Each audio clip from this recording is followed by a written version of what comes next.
everyone. My name is Alia May Sarmiento, taking a course of Bachelor of Secondary Education, major in Filipino, from section Jeremiah.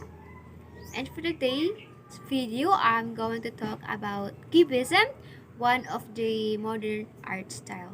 So now, let's proceed to my discussion. So what is Cubism? Cubism is one of the most influential art styles of the 20th century, which radically broke away from the long-standing tendency in art to attempt to create the illusion of a real three-dimensional space from a fixed viewpoint on the two-dimensional canvas. Cubism opened up almost infinite new possibilities for the treatment of visual reality in art and was the starting point for many later abstract styles including constructivism and neoplatism. So what inspired Cubist style?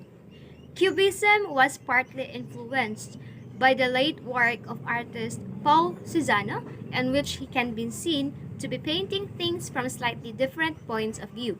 Pablo Picasso was also inspired by African tribal masks, which are highly stylized or non-naturalistic, but nevertheless present a vivid human image. A head, said Picasso, is a matter of eyes, nose, mouth, which can be distributed in any way you like. So there are two types of cubism, analytic and synthetic. So first, let's discuss what is analytical cubism.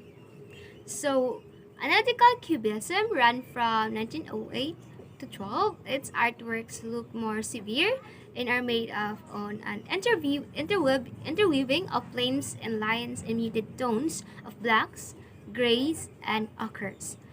The term analytic cubism defines the early phase of cubism, and it describes the innovation and experimentation of the two artists, Pablo Picasso and George Braque, considered as fathers of the cubism movement. The two painters revolutionized the face of art, lasting from 1909 until 1912. Next is synthetic.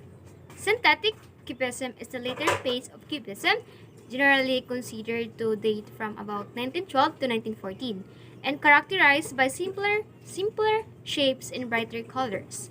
Synthetic cubist works also often include collage real elements such as newspaper. So now I'm going to discuss with you the 5 iconic cubist artworks and their artists. So first, we have Pablo Picasso.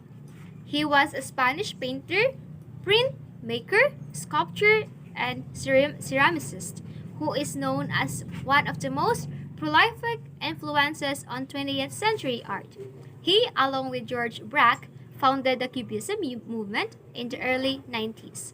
His work was known for its angular shapes and challenging traditional perspective. So now we will going to talk about his artwork. His artwork named Les Demoiselles d'Avenue depicts 5 nude women in a brothel in Barcelona. The piece is rendered in muted panel blocks colors. All the figure stands to confront the viewer with slightly disconcerting facial expression. Their bodies are angular and disjointed, standing as if they are posing for the viewer. Below them sits a pile of fruit posed for a still life.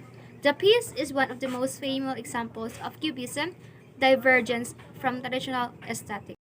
So next artist is we have George Braque. He is a French painter, printmaker, draughtsman, and sculptor who was a leading artist in both the Fauvism and Cubism movements.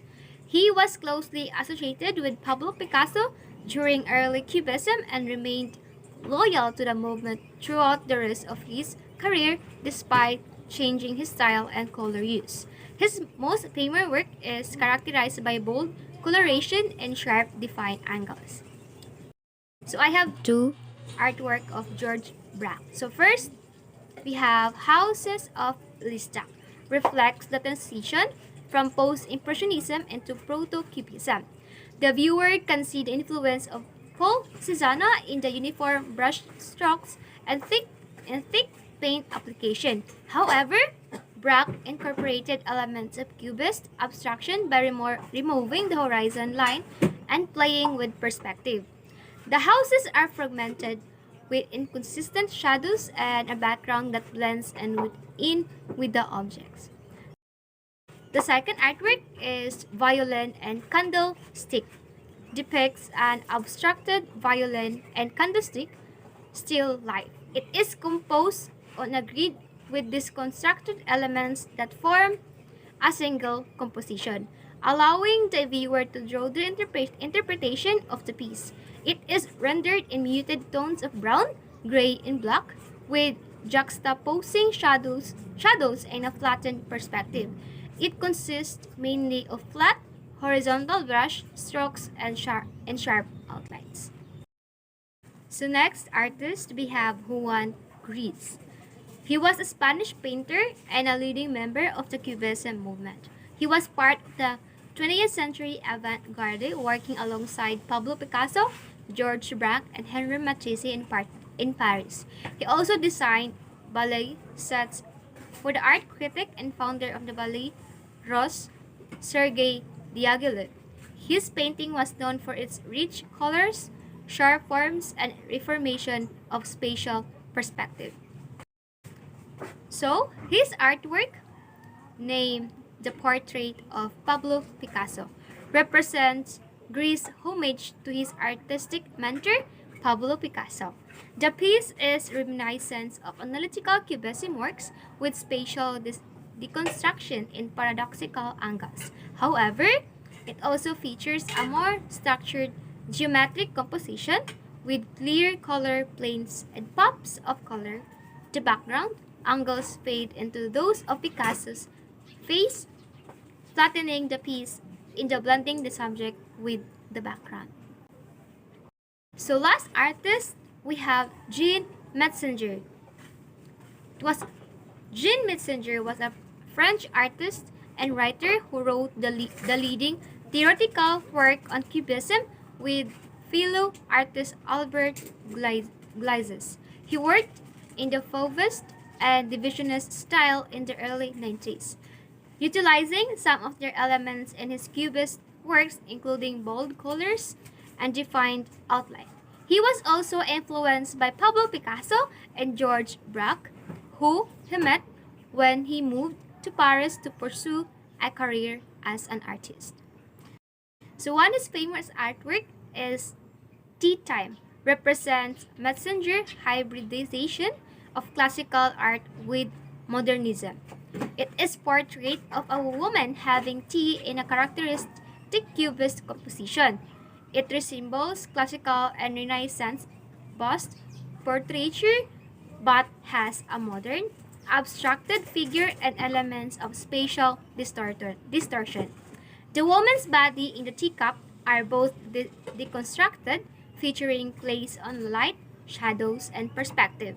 The color scheme is muted with elements of red and green blended into it.